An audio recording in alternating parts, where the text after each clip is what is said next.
Graça e paz, eu sou o pastor Márcio e eu quero fazer uma reflexão com você no primeiro capítulo do livro de Neemias.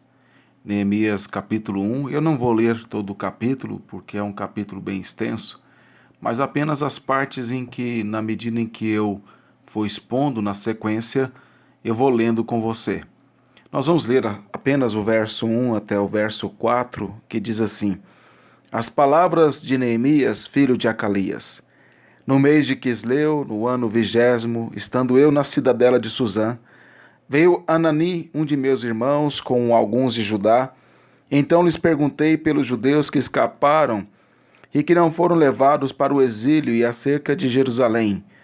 Disseram-me, os restantes que não foram levados para o exílio e se acham lá na província, estão em grande miséria e desprezo. Os muros de Jerusalém estão derribados e as suas portas queimadas.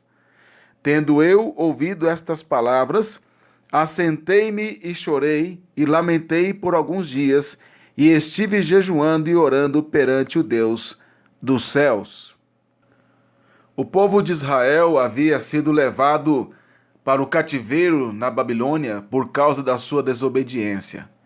Podemos ver isso conforme o livro de Daniel, que jovens sem defeito e alguns de boa linhagem foram levados ao cativeiro na Babilônia, Daniel capítulo 1, verso 3 a 4.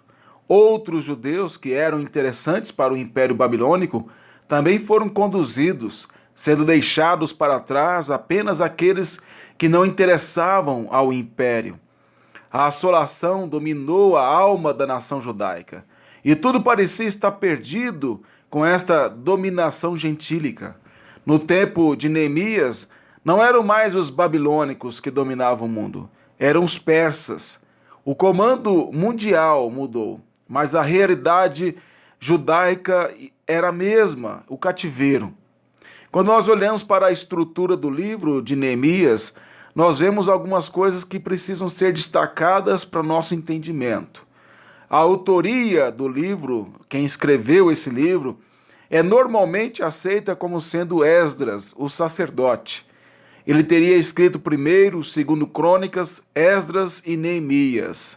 Neemias e Esdras compunham um só livro na Bíblia hebraica e foram escritos posteriormente os profetas de Malaquias. Então, Neemias e Esdras eram um livro só, e profetas como Malaquias e outros foram escritos posteriormente, só para você ter uma ideia do tempo, do momento.